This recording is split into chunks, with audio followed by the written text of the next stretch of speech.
बिस्मिल्लाहिर्रहमानिर्रहीम। अस्सलाम वालेकुम नाज़रीन, आप यूट्यूब चैनल देख रहे हैं। मैं इमरान खान हूँ। अख्तर मेंगल साहब की पार्टी ने एक प्रोग्राम किया कोयटा में, और वो उनके वालिद अता मेंगल साहब के हवाले से उनकी बरसी पे प्रोग्राम होता है, और कोयटा में ये प्रोग्राम था। उसके बाद एक खुदकुश धमाका हुआ है।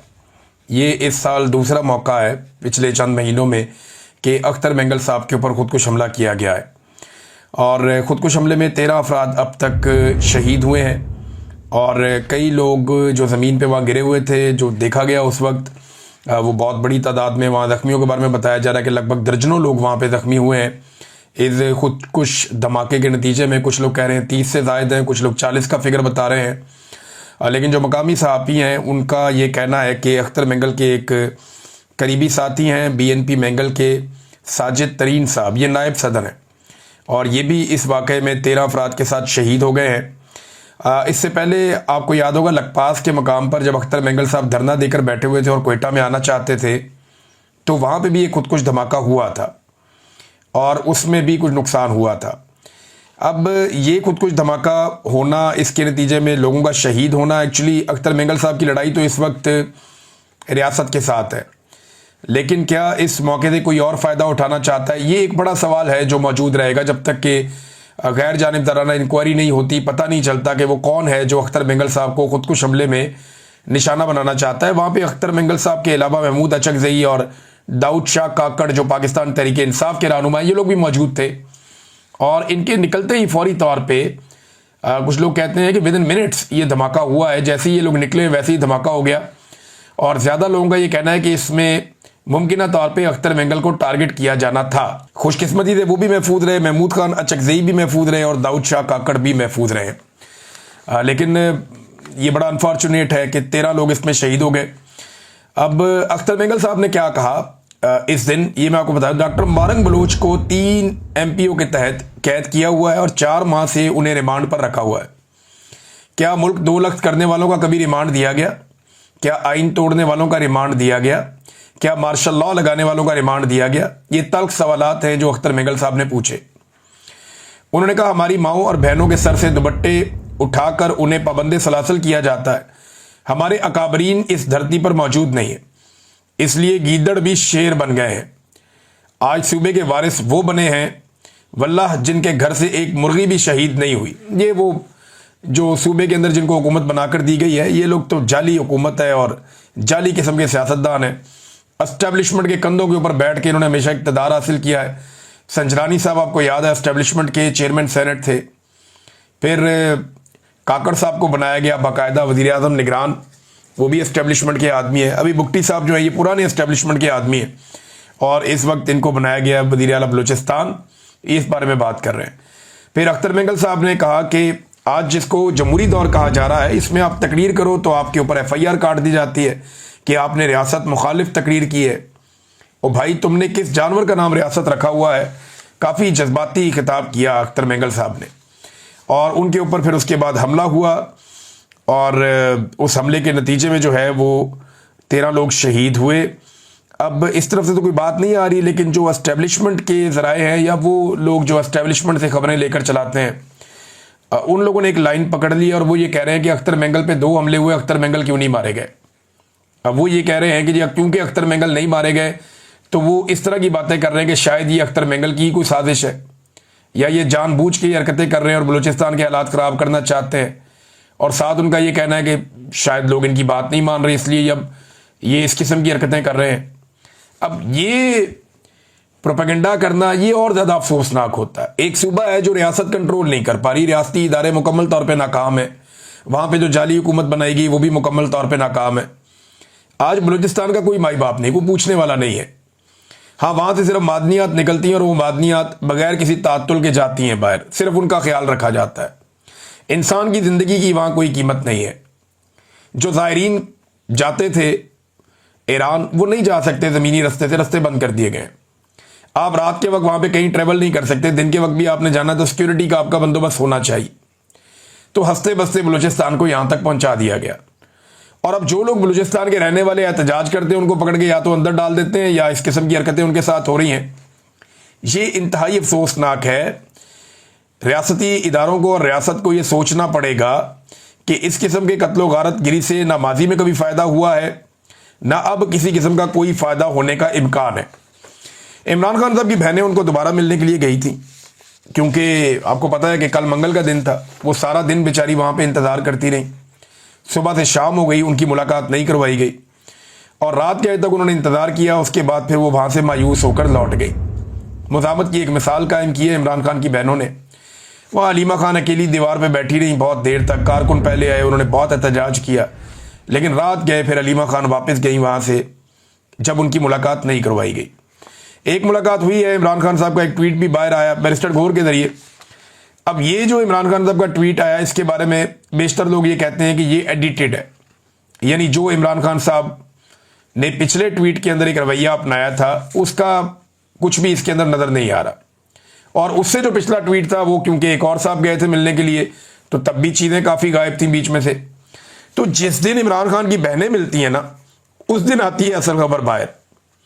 जिस दिन इमरान खान को कोई उनका करीबी साथी मिलता है ऐसा जो कुछ बहादुर हो, या इमरान खान की बहनें मिलें, या ज़्यादा लोग मिल जाएं, या जिस दिन मीडिया इमरान खान साहब से मिल जाए, या जिस दिन अदालत में इमरान खान साहब का केस लग जाए, उस दिन सारी खबरें बाहर आ जाती हैं। उन्हें रोकने की कोशिश की जा रही थी कि जब तक एक्सटेंशन के मामला हल नहीं हो जाते तब तक के लिए रोका जाए फिलहाल। तो अलीमा खानम की मुलाकात नहीं करवाएगी। अब जो ट्वीट है वो पढ़ के आपको सुनाया दूं, ये बातें तो इमरान खान साहब ने की हैं, लेकिन ऐसा लगता है कि पिछले ट्वीट को अगर आप इमरान खान के पढ़ें तो ऐसा लगता है कि इमरान खान साहब की बातें तो हैं लेकिन एडिटेड है, यानी इनको थोड़ा सा सेंसर किया गया है। और वो देखे ना, इतना ही हर एक की पसली तो नहीं होती ना कि हर चीज़ आके बाहर बता दे। इमरान खान तो कहते हैं, मैं पाकिस्तानी कौम से अपील करता हूं कि वो मुल्क भर में जारी अफसोसनाक सैलाबी सूरत हाल में रेस्क्यू एंड रिलीफ मुहिम में हमेशा की तरह बढ़ चढ़ कर हिस्सा ले। तहरीक इंसाफ भी सैलाब ज़दगान के लिए बिला तफरीक अपना किरदार अदा करे।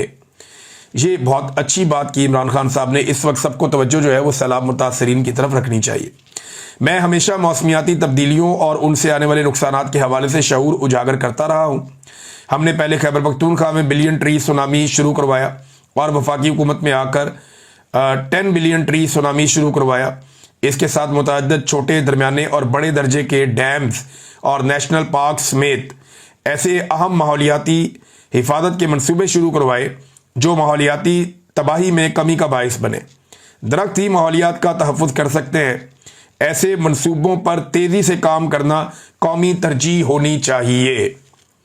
ये मैं गुज़िश्ता कई सालों से ये चीख रहा हूँ। इमरान खान साहब शायद वो पहले आदमी हैं जो ये बात कर रहे थे, बल्कि मैं अपने ज़ाती हैसियत में हर साल पाकिस्तान में हम ये कोशिश करते हैं दोस्तों के साथ मिलकर कि जितने ज़्यादा हों दरख्त लगाए जाए। और भी बहुत सारे लोग हैं वो करते हैं, कुछ गुलकार हैं, कुछ सिविल सोसाइटी के लोग हैं, वो बहुत ज़्यादा प्लांटेशन करते हैं, लेकिन वो आटे में नमक के बराबर है। हुकूमतों की पूरी शमूलियत होनी चाहिए, पूरे निज़ाम को ये काम करना चाहिए और फिर दरख्तों को संभालना भी चाहिए। पाकिस्तान में यूरोप जैसा मौसम नहीं है कि बार बार बारिशें हों। आपको जो दरख्त लगाना है उसको आपको संभालना भी पड़ता है। कम से कम 1 साल आपको उनका ख्याल रखना पड़ता है, या चंद महीने तो ज़रूर ख्याल रखना पड़ता है। फिर कटाई जो है वो बिल्कुल ज़ीरो होनी चाहिए, दरख्तों की कटाई बंद करनी चाहिए। इमरान खान साहब ने कहा कि अफगानिस्तान में ज़ल्ज़ले से होने वाली हलाकतों और नुकसान पर दिल शदीद रंजीदा है।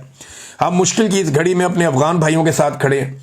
मुझे अफगानियों के पाकिस्तान से ज़बरदस्ती निकाले जाने पर भी शदीद तहफ़्फ़ुज़ात और अफसोस है।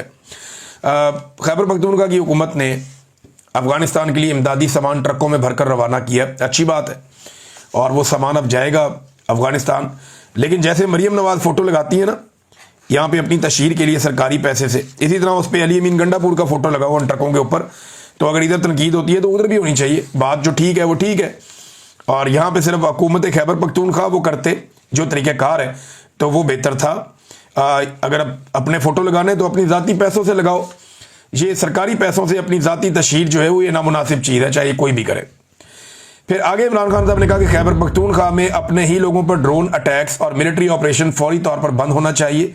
अली अमीन गंडापुर समेत सूबाई हुकूमत को इस मामले पर भरपूर मज़ामत करनी चाहिए।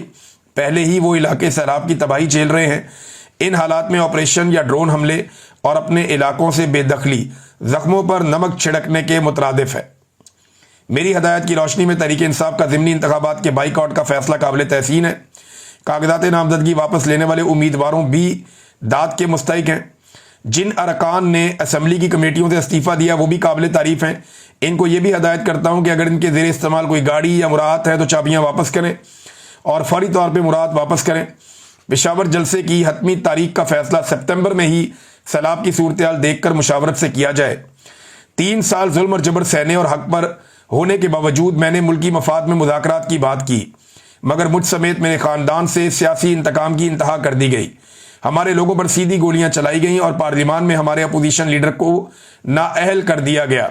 इसके बाद मुज़ाकरात की गुंजाइश बाकी नहीं रहती। ये मुझ समेत मेरे ख़ानदान में से जिस मर्जी को कैद कर दें, मैं अपने मौक़िफ़ से पीछे नहीं हटूंगा और ना ही इनके आगे झुकूंगा। साबिक वज़ीर आज़म इमरान खान की अडयाला जेल में गुफ्तगू। ये जी इमरान खान साहब का ट्वीट है जिसमें उन्होंने वो सारी बातें की हैं जो मैंने अभी आपके सामने रखी। अब मैंने आपसे कहा था कि एक्सटेंशन के मामला हल होने तक कोशिश की जाएगी कि इमरान खान साहब के कोई अब स्टेटमेंट मजीद बाहर ना आए, रंग में भंग ना पड़ जाए। तो इसमें नाज़रीन मेरी खबर की तस्दीक की है राणा सनाउल्लाह साहब ने। खबर के एक हिस्से की तो तस्दीक उन्होंने कर दी है कि जो मरी का एक, यानी पहले लंदन प्लान था, अब मरी प्लान है, तो मरी प्लान वाकई हुआ है। कुछ लोगों ने आकर शरीफ खानदान के लोगों से मुलाकात की है और कुछ चीज़ें तय पाई हैं। ये बात तो हुई है वहाँ पे। अब राणा सनाउल्लाह साहब ने इसकी तस्दीक कर दी है। अब तसलसल है जी, एक्सटेंशन की तो तस्दीक हो गई कि एक्सटेंशन होने जा रही है। जिन शराइत पे होने जा रही है जो मैंने आपको बताई थी वो आप आने वाले दिनों में देख लेंगे। खबर का वो हिस्सा भी आपको साबित हो जाएगा कुछ अरसे में। तो एस्टेब्लिशमेंट ने ऐसा लगता है कि हामी भर ली है नवाज शरीफ साहब की शराइत पर कि ठीक है आप दे एक्सटेंशन, फिर बाकी काम करते हैं। इस पर राणा सनाउल्लाह साहब ने बड़ी खुशी खुशी ये खबर सुनाई है और उन्हें लगता है कि इससे वो इमरान खान को और सिस्टम को काबू कर लेंगे। तो देखते हैं वो क्या करते हैं। अब आ जाए नादरीन फ्लड्स की तरफ। सैलाब ने तबाही फेरी हुई है पूरे पंजाब के अंदर और ये तबाही अब सिंध की तरफ बढ़ती जा रही है। पाकिस्तानियों को विजिलेंट होना पड़ेगा। मेरी तमाम जो हमारी तंजीमें थी जो हमारे साथ काम कर रही थी उन सब से मेरी गुजारिश है कि तगड़े हो जाएं। मैं भी आपके साथ शामिल होने जा रहा हूँ इस मरतबा फिर से सैलाब मुतासरीन की मदद के लिए। मुझे बहुत सारे लोगों ने टेलीफोन कॉल्स की, बहुत सारे लोगों ने रब्ता किया। उन्होंने कहा जी हमें आप पे भरोसा है, आपने पहले भी काम किया, आप लोग फिर काम करें। तो मेरे साथ लगभग उस वक्त कोई 400 के करीब लोग काम कर रहे थे। उन तमाम नौजवानों को भी मैं यहाँ से पैगाम दे रहा हूँ कि तगड़े हो जाएं और तैयारी कर लें। हम बहुत बड़े पैमाने पर सैलाब मुतासरीन की मदद करने जा रहे हैं और उसका आगाज़ मैं, क्योंकि पाकिस्तान तो अभी नहीं आ सकता, वो सिचुएशन आप जानते हैं और मुझे सब ने मना किया है कि आपने पाकिस्तान नहीं आना, आप आएंगे आपको पकड़ लेंगे, फिर सैलाब आपका अंदर ही गुजर जाएगा। लिहाजा बाहर से मैं यहाँ पे आप लोगों के लिए फंड रेजिंग करूँगा। मुझे कुछ NGOs जो बहुत अच्छा काम करती हैं, जिन्होंने बेहतरीन पाकिस्तान के अंदर और दुनिया भर में काम किया, गजा में काम किया, अफ्रीका में काम किया, दुनिया के कई ममालिक में काम किया, उन NGOs ने मेरे से रब्ता किया है। उनमें से कुछ को हमने शॉर्ट लिस्ट किया है। उनके साथ मिलकर हम यहाँ से फंड रेजिंग करेंगे और पाकिस्तान में सैलाब मुतासरीन की मदद के लिए जो हमसे हो पाएगा वो हम करेंगे। इससे पहले अपनी ज़ाती कैपेसिटी में हम कुछ थोड़ा बहुत कर रहे थे, लेकिन वो आटे में नमक के बराबर भी नहीं है। यानी हम एक इंडिविजुअल कैपेसिटी में आप बहुत थोड़ा सा काम कर सकते हैं। तो अब मैं आप सबको दावत देने जा रहा हूं कि आप सब इसका हिस्सा बन जाएं। बहुत जल्दी हम बहुत सारी चीज़ें अनाउंस करेंगे। हमारा जो पहला प्रोग्राम होने जा रहा है सैलाब मुतासरीन की मदद के लिए, वो यहाँ पे होगा मैनचेस्टर में। और मैनचेस्टर में एक माए नवाब रेस्टोरेंट है, उसके हॉल में हम ये पहला प्रोग्राम करने जा रहे हैं। 300 से ज़्यादा लोगों की वहाँ पे कैपेसिटी है। तो जितने लोग यहाँ मैनचेस्टर में या इसके आसपास रहते हैं वो लोग तैयारी करें और जुमे वाले दिन शाम 7 बजे से लेकर 9 बजे तक हम यहाँ पे सैलाब मुतासरीन की मदद के लिए इकट्ठे होंगे। आप सबसे गुजारिश है कि आप लोग वहाँ पे आएँ और सैलाब मुतासरीन की मदद करें। हमारे साथ और बहुत सारे ऐसे लोग होंगे जिन्हें आप अपने बीच में देखना चाहते हैं, जिनकी बात आप सुनना चाहते हैं। और ये सारा प्रोग्राम हम पूरी दुनिया के अंदर बराह रास्त दिखाएंगे भी मल्टीपल चैनल्स के ज़रिए से। तो हमने ये काम शुरू किया है अल्लाह ताला का नाम लेकर। हम बड़े कमज़ोर लोग हैं, लेकिन अल्लाह रब्बुल इज़्ज़त ने पहले भी हमारी मदद की, वो अब भी हमारी मदद करेगा। हमने बहुत बड़े पैमाने पर अपनी कैपेसिटी से ज़्यादा काम किया था।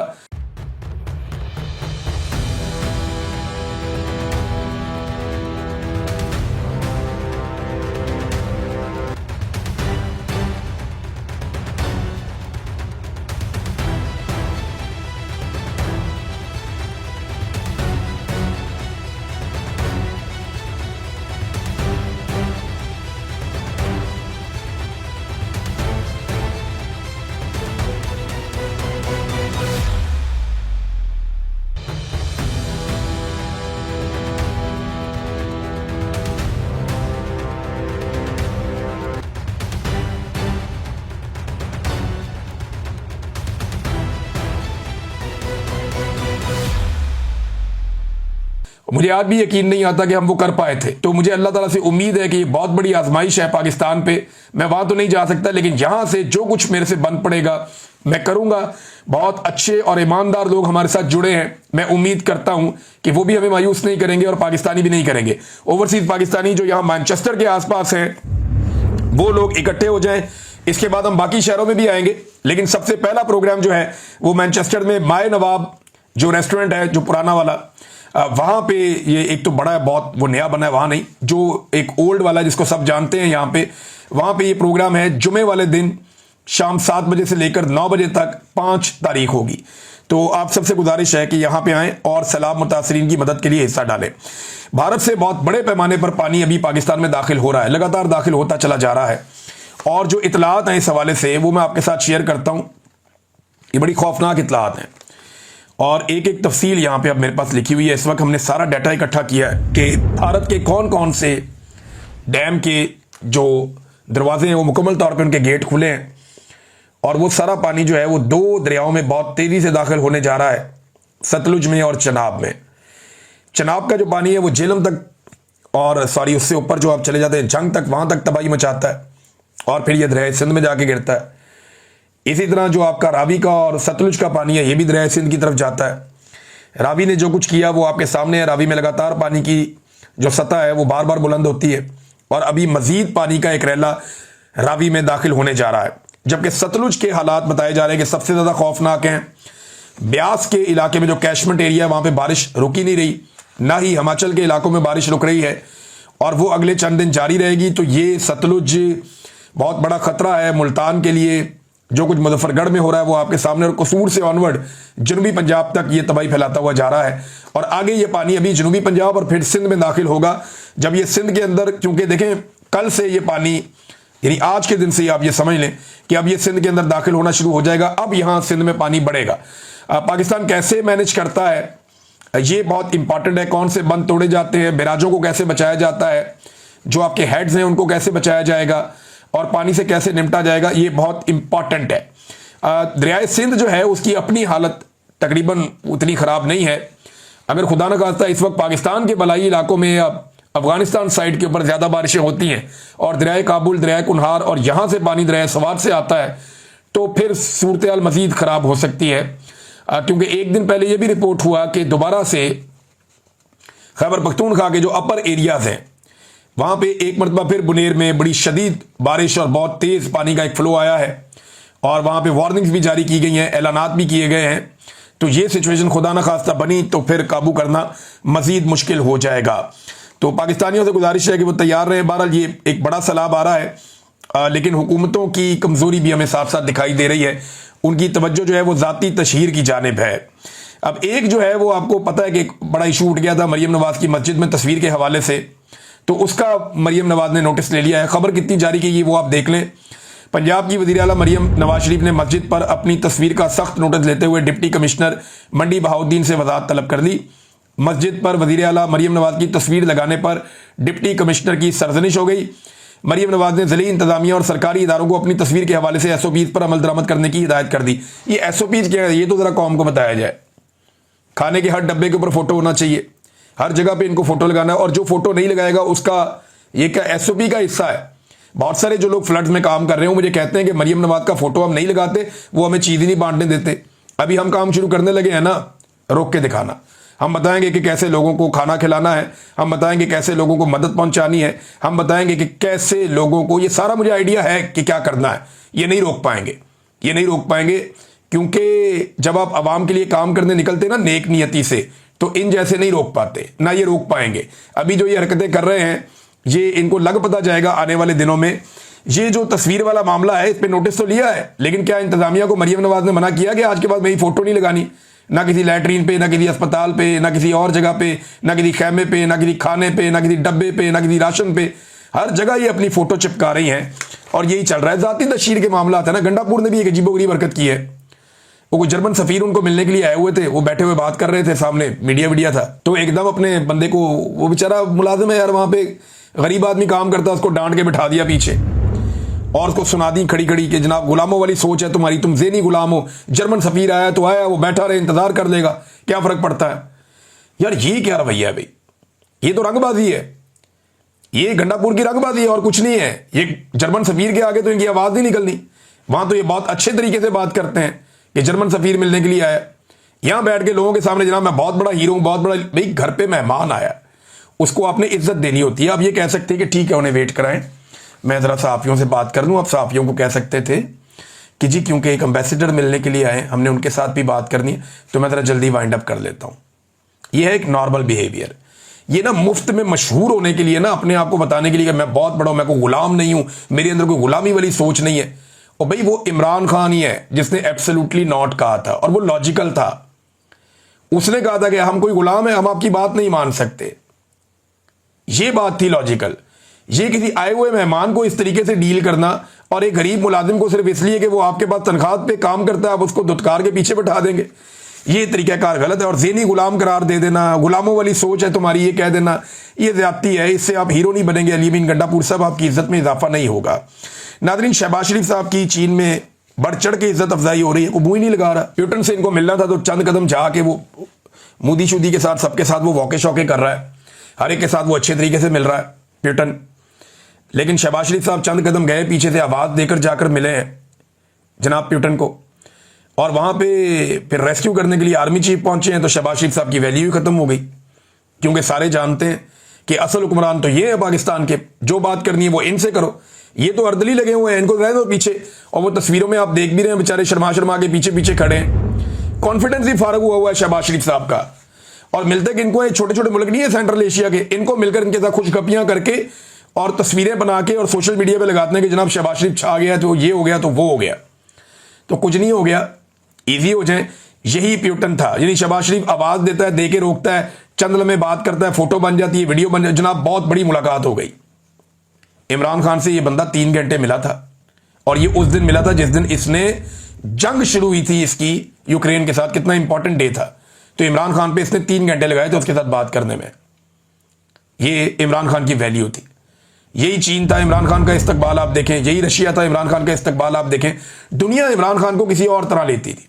डोनाल्ड ट्रंप और उसकी वाइफ और बाकी लोग इमरान खान को कैसे मिलते थे सब देखते थे। लेकिन यहां पे ये सबके पीछे पीछे भागते हैं और मुलाकातें करते हैं, छोटी छोटी। गुजरते हुए कोई बंदा इनको सलाम कर देना, कहते हैं बड़ी अहम मुलाकात हो गई, 2 तरफा अमूर सिरे बहस आ गए, ये कर दिया वो कर दिया, कहानियां लंबी ये सुना देते हैं, हालांकि कुछ भी नहीं है। तो आर्मी चीफ पहुंचे जनाब। अब आर्मी चीफ की इज्जत होनी थी, और इनकी इज्जत अफजाई तो पहले से ही हो रही है।